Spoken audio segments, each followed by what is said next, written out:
All right, hey guys, what's going on? My name is Chris Hawkes, and this is Your Best Life Defined.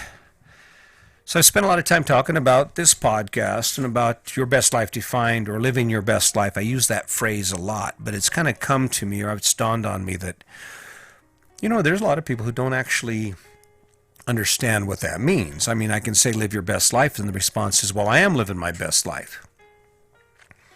But the truth is, no matter where you are right now, no matter what your life looks right now, there is an opportunity, there is something you can do to improve it. There's something you can do in your relationships. There's something you can do with regard to your finances, with your debt. And for me, most important, there is something you can do to gain access to more of the things you dream of doing. And that's what this conversation is all about. That's what all of these podcasts, all this noise I keep making is about. It's not a judgment of the life or the choices that you've made. It is an explanation that, okay, all right, you did that. Right on. Cool. Good for you. Well, what's next? What's next? Okay, you've proven that you can work hard and that you own the house and you have the fancy car. Okay, what's your next big deal? What's your next big adventure? That's the best life part of this story. That's the best life part of this thing, because once we achieve a goal, that goal is no longer valid unless we modify it, change it, or actually pick up a new goal. That's the truth. That's what this is all about. So when we talk about you living your best life, and more importantly, the steps you need to take to live your best life, let's look at this. So you wake up in the morning, and you'd go through your day, and your day is a series of activities that you're real familiar with. You don't even have to think about most of the stuff you do. Occasionally you have a mild interruption. You'll be hauling ass home. You beat traffic because you got out of the office a little earlier or just at the right time, right? Or you stayed late. You get home and you have beer or wine in the fridge and everything's good. And then there are those minor interruptions to that where you jump in the car and you miss the traffic window and now you're stuck in traffic. You get home and now you got to go right back out because you don't have beer or wine in the fridge. And while you're out now, because you lost that extra 40 minutes to go to the liquor store and back, you're not going to cook chicken. You're going to pick up pizza. But aside from that, there's not too much about your life that changes. So at that point, that is truly your best life, right? That is as good as you can do it to this point. Well, living your best life is about never allowing yourself to remain stagnant, to allow yourself to accomplish a goal and not be moving towards something. Now this is kind of how I've lived my entire life. For those people who know me, I have done all kinds of things. I've been a mortgage broker and a general contractor, a concrete contractor, a web designer, a database programmer, painter, karate instructor, digital artist, all that. I mean, I've done a lot of things in my life, and that's kind of what I'm talking about. And the culmination of it is actually this podcast. See, there are bits and pieces of all those things that I engaged in that come to work here with me, that are required for this job. Because when you look at the finished product, when you see this video or you listen to this podcast, you're seeing the finished product, but everything that's involved in the production of this is done by me. The digital artwork, the logos that go with the podcast, the mixing, the introduction, the sound, everything is mine. And you can tell, I mean, obviously you can tell I'm not a professional. I'm just a guy that has to do what needs to be done to get what I want to do done. And that's about it.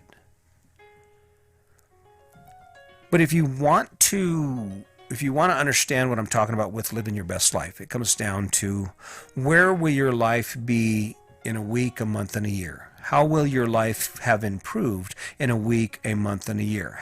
How will you have gained more access to the things you want in your life in a week, month, and a year, or a year? In the previous podcast, I talked about why it's so easy to quit. Well, so you pick that amazing goal, and you need to be working towards it. There's always something to learn. There is always something you've never done or some new experience that you can go after. And all it requires is for you to say, okay, all right, I got this. I got this. All right, this is what we're doing now. Even when people say you're crazy. Okay, I know.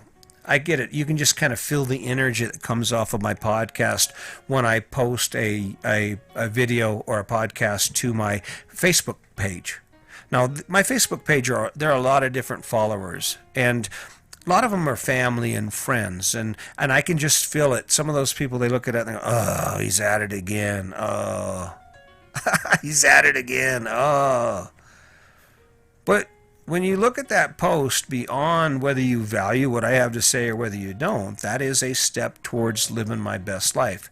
In other words, I've done what I have done. I have not been a successful podcaster. I have not accomplished what my goal is within this realm. So every day I work on it. Will this be a lifelong thing? Oh, no. No. If you know me, you know that there will be something that comes beyond it. It's the book. Okay, it's the book, it's the movies, it's the book tour, it's the talk shows with Oprah Winfrey and whoever else will have me. Those are some lofty dreams, right? But the point is, it's an evolution. And you've accomplished what you're doing right now. You've accomplished the life you're living. What's next? What's next? How about go back to school, get a degree? How about experience or learn some new thing that you've never been able to do? I talked to my grandson this weekend, Connor. He's 14. He's 14 years old. Smart guy, really smart guy. He's got his direction. He's got it all figured out, right? He's got plans for himself, and I think he's going to follow through on them. But we were talking about this very topic, and I had taken him out to drive a standard truck because he's never driven one. He's getting ready for his driver's permit. And I'm talking to him and say, so what I'm talking about when I say live your best life, it's about taking your life beyond where it is right now. Well, my grandson loves sushi, but I don't know if you've ever loved sushi, but if you go to a sushi place and you order sushi, it's expensive. And I told my grandson, I says, do you love sushi? He goes, yeah. I says, how would it feel to be able to eat sushi whenever you want at a significant discount? He goes, that'd be great. At pennies on the dollar. I said, well, then why don't you learn to make sushi? They're like, what? And I'm like, well, why don't you learn to make sushi? It would make his life better. I mean, according to the story, he says he loves sushi. And what does he have to lose? See, the problem you face is it's a lot easier to realize where you are now than it is to envision where you could be. There's no energy in the dream of thinking about where you could be with that, let's say with that plan. But imagine it would make your life better. Let's say that you're not mechanically inclined, and every time your car breaks down or has any problem, you got to take it to the shop. And it costs you out the ass. Well, maybe it would make your life better if you started watching YouTube videos and got you a set of wrenches or started learning a little bit about that vehicle and about mechanicking, because it's just like Legos. It's just like puzzles. And you can't wait till you know everything about a subject before you take action, because maybe you don't need to know everything about it.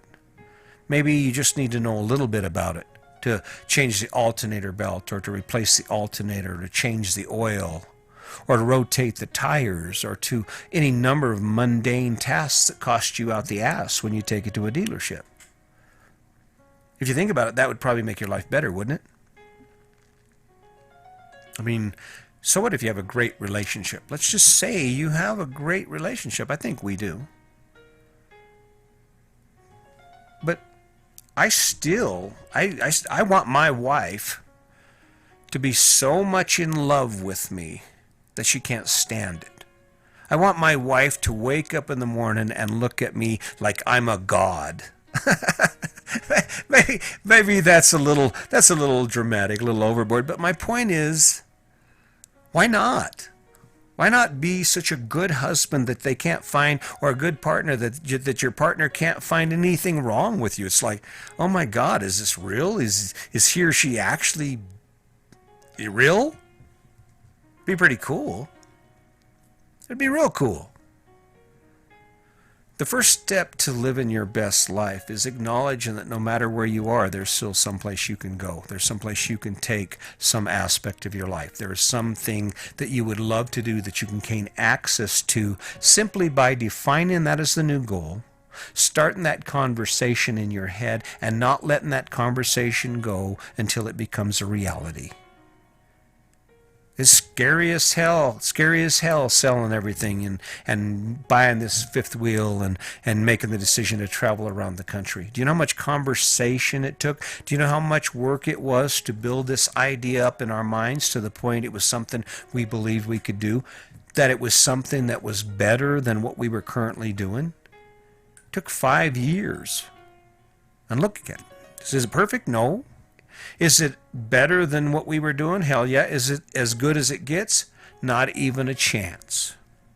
So, your first step to living your best life is about waking up every day and being inspired by some aspect of your life and not simply accepting the life that you're currently living. And that's the ticket. Are you ready to do it? That's a question you need to ask yourself. So, until next time, just remember, today's your day. Make it a good one.